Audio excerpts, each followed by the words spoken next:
Veni Creator Spiritus, et des tuorum visita, in blessum.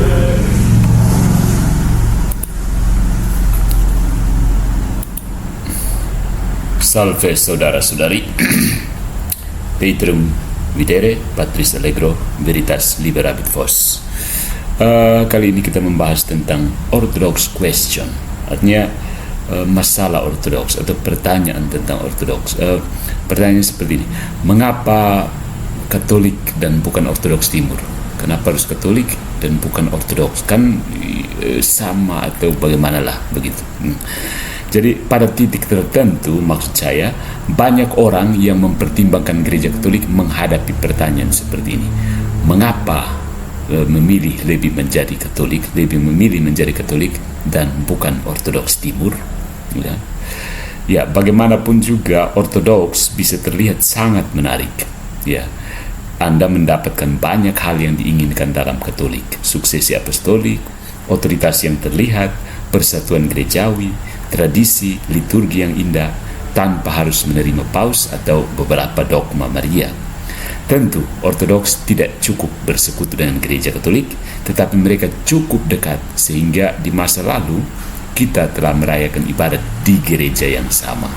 Nah, dari perspektif Katolik, konversi dari Protestantisme ke Ortodoks adalah langkah yang lebih dalam ke dalam persatuan Katolik penuh, dengan cara yang tidak sama dengan konversi dari satu denominasi Protestan ke denominasi Protestan lainnya. Jadi karena alasan itu, sebenarnya ketika orang Protestan masuk ke Ortodoks itu dia sedikit mengalami kepenuhan, ya. Jadi pertanyaannya, mengapa tidak Ortodoks? Sedikit ragu, ya, karena alasannya kita bisa takut menjadikan yang sempurna itu sebagai musuh dari yang baik. Ada satu yang sempurna dan ada satu yang baik, tapi tidak boleh menjadi musuhnya. Nah, sejauh yang saya tahu, kita menegaskan semua yang Ortodoks tegaskan. Kita orang Katolik hanya menegaskan lebih banyak dan seringkali dalam bahasa yang berbeda. Jadi, mari kita lihat beberapa hal yang ditegaskan oleh Ortodoks dan apa artinya untuk pertanyaan menjadi Katolik. Yang pertama, kita lihat apa itu afirmasi dari gereja Ortodoks, apa yang ditegaskan oleh Ortodoks. Ya, poin-poin ini merupakan apa yang secara luas diakui, ya, karena Ortodoks secara signifikan itu kurang kohesif daripada Katolik, ya. Jadi kita tidak dapat menjamin bahwa umat Ortodoks tertentu akan menegaskan juga hal-hal seperti ini. Tapi mari kita lihat. Yang pertama, Roma didirikan oleh Santo Petrus dan Santo Paulus, ya. Konstantinopel mengklaim suksesi apostolik melalui Rasul Andreas. Roma memiliki suksesi apostolik melalui Rasul Petrus dan Paulus. Baik Ortodoks Timur maupun Gereja Katolik saling mengakui asal-usul apostolik satu sama lain dan mengungkapkannya dalam tradisi yang sangat indah, sebagaimana yang dijelaskan oleh Kardinal Sin Omele. Patriark Ekumenis Bartolomeus dari Konstantinopel, ia anggota berpangkat tertinggi Gereja Ortodoks Timur, sangat-sangat mendukung perjuangan persatuan Kristen. Setiap tahun dia mengirim perwakilan ke Roma untuk perayaan Santo Petrus dan Santo Paulus. Selain itu, ia menerima perwakilan Paus pada pesta Santo Andreas. Saudara Santo Petrus dan Andreas mewakili Gereja Katolik dan Ortodoks. Tindakan simbolis ini sudah melambangkan pengakuan bahwa Santo Petrus dan Paulus mendirikan tahta Roma, seperti yang dibuktikan oleh sumber-sumber Kristen awal yang tak terhitung jumlahnya. Dan Patriark Ekumenis Bartolomeo tidak malu dalam hal ini. Pada tahun 2007, ketika delegasi Paus tiba untuk merayakan pesta Santo Andreas, dia berkata, "Perayaan hari ini adalah undangan yang diberikan kepada kedua gereja kita untuk kesatuan salib. Sama seperti Tuhan kita Yesus Kristus mengulurkan tangannya di atas kayu salib, menyatukan semua yang sebelumnya terbagi, demikian pula rasulnya dalam meniru gurunya mengulurkan tangannya, mengumpulkan kita semua hari ini dan memanggil kita untuk mengulurkan tangan kita di atas salib secara rohani untuk mencapai kesatuan yang kita inginkan." Penatua Roma memiliki Santo Petrus yang terkemuka sebagai rasul dan pelindungnya. Roma baru Konstantinopel memiliki saudara Santo Petrus yang pertama dipanggil para rasul, yaitu Andreas. Keduanya mengundang kita pada persatuan persaudaraan yang mereka bagikan satu sama lain dan yang hanya dapat kita peroleh ketika salib menjadi titik referensi dan pengalaman pendekatan kita. Oleh karena itu, marilah kita memohon kepada kedua saudara dan rasul terbesar ini agar mereka dapat memberikan perdamaian bagi dunia dan memimpin semua orang menuju persatuan sesuai dengan troparion atau himne yang sangat tepat pada hari ini, waktu hari ini. Dari Santo Simeon Metaphrastes, Uskup Agung Tesalonika. Bagaimana bunyi troparionnya? Kamu Andreas dipanggil pertama oleh para rasul, Petrus sangat dihormati di antara para rasul, kalian berdua menanggung salib Kristus, bukti pengikut Tuhan dan gurumu, dan satu dalam pikiran dan jiwa. Oleh karena itu, bersamanya sebagai saudara, berikanlah damai sejahtera kepada kami. Amin. Pengakuan Patriark Ekumenis atas tahtanya sendiri, Konstantinopel sebagai Roma baru, mengarah pada poin kedua kita. Yang kedua, secara historis Konstantinopel adalah yang kedua setelah Roma. Keempat tahta patriark yang asli semuanya adalah Petrin, ya, semuanya adalah tahta Petrus. Yerusalem adalah tempat Petrus pertama kali berkhotbah pada Pentakosta, Kisah Para Rasul bab 2. Dia kemudian mendirikan jemaat di Antioquia. Dia kemudian mendirikan jemaat di Roma bersama dengan Santo Paulus. Muridnya, penginjil Markus, mendirikan gereja di Alexandria. Konstantinopel ditambahkan sebagai patriarkat kelima, sebuah langkah kontroversial yang awalnya ditentang oleh Paulus, tetapi akhirnya diterima. Dari kanon ketiga Konsili Konstantinopel pertama pada tahun 381, biarlah Uskup Konstantinopel bagaimanapun memiliki prioritas kehormatan setelah Uskup Roma karena Roma baru. Tetapi dalam kontroversi tentang penambahan patriarkat kelima dan di atas Yerusalem, Antioquia, dan Alexandria pada saat itu, satu hal yang jelas, Roma adalah nomor satu. Kanon ketiga hanya menegaskan kembali hal ini. Konstantinopel melompat ke atas Yerusalem, Antioquia, dan Alexandria, tetapi secara eksplisit berada di urutan kedua setelah Roma. Dan klaimnya untuk terkenal sebagai salah satu patriarkat sama sekali adalah karena hubungannya dengan Roma, seperti yang dicatat oleh cendekiawan Protestan Philip Schaff. Ya. Harus diingat bahwa perubahan yang dipengaruhi oleh kanon ini tidak mempengaruhi Roma secara langsung dengan cara apapun, tetapi secara serius mempengaruhi Alexandria dan Antioquia yang sampai saat itu menempati urutan berikutnya setelah tahta Roma. Ketika Paus menolak untuk mengakui otoritas kanon ini, dia pada kenyataannya membela prinsip yang ditetapkan dalam kanon Nicea bahwa dalam hal-hal seperti itu adat istiadat kuno harus dilanjutkan. Bahkan klausul terakhir tampaknya tidak dapat menyinggung yang paling sensitif pada klaim kepausan, karena itu menyiratkan kekuatan yang luar biasa dalam pangkat Roma lama jika sebuah tahta berada di sebelahnya, karena kebetulan itu adalah Roma baru. Tentu saja komentar-komentar ini hanya mengacu pada kata-kata kanon yang dijaga dengan hati-hati. Maksudnya tidak diragukan lagi adalah untuk meninggikan tahta Konstantinopel, tahta utama timur, ke posisi sedekat mungkin dengan tahta utama barat. Jadi seluruh kontroversi tentang tempat Konstantinopel tidak dapat mengaburkan fakta sentral, tahta Romawi adalah nomor satu di dunia. Jadi Ortodoks mengakui bahwa dalam gereja kuno Petrus adalah yang pertama dari para rasul dan tahta Roma adalah yang pertama dari gereja. Semacam keutamaan ada. Setiap Ortodoks yang menyangkal hal ini menyangkal apa yang diakui oleh Patriark Ekumenis atau apa yang diakui oleh Konsili Konstantinopel pertama.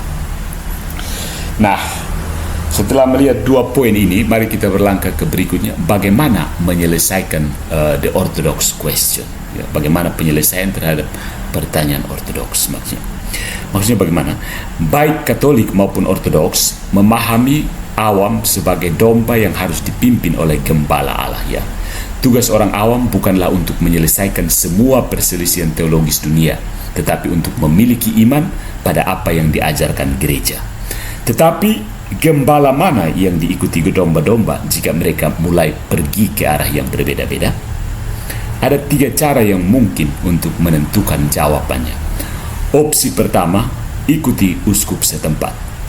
Opsi kedua, selesaikan setiap sengketa sendiri. Dan opsi yang ketiga, ikuti tahta Roma. Opsi pertama dan kedua ini sangat bermasalah, dan ketiga opsi ini menunjuk ke arah gereja Katolik.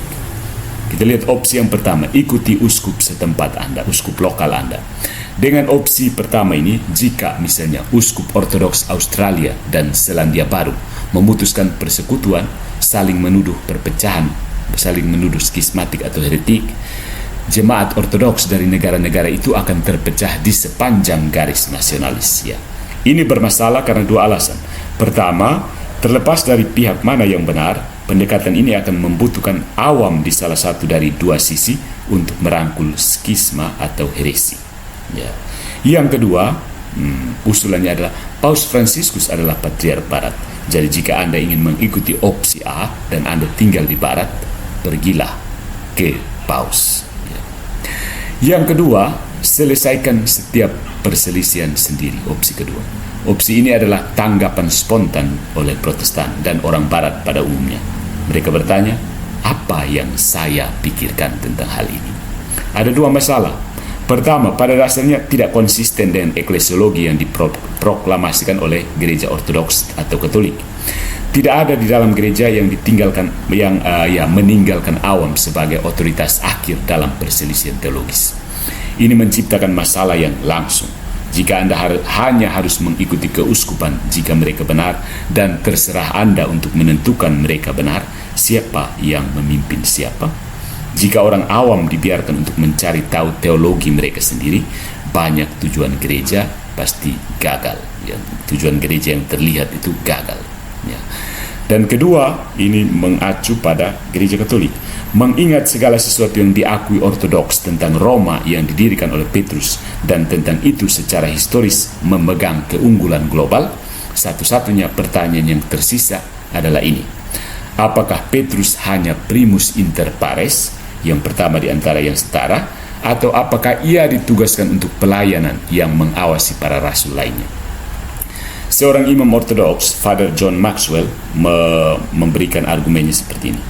Jika pandangan Romawi dapat dipercaya, adalah menarik untuk dicatat bahwa ketika murid-murid berdebat di antara mereka sendiri tentang siapa yang akan menjadi yang terbesar, Lukas bab 22 ayat 24-27, mereka tampaknya tidak menyadari bahwa Kristus telah memilih Petrus.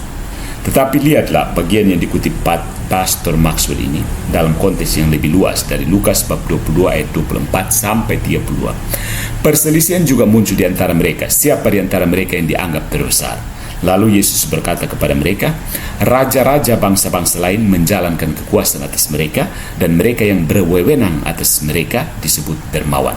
Tapi tidak demikian dengan Anda. Sebaliknya, biarlah yang terbesar di antara kamu menjadi yang terkecil, dan pemimpin sebagai orang yang melayani. Untuk yang lebih besar, untuk mana yang lebih besar? Orang yang duduk di meja atau orang yang melayani? Bukankah orang yang duduk di meja? Tetapi aku ada di antara kamu sebagai orang yang melayani.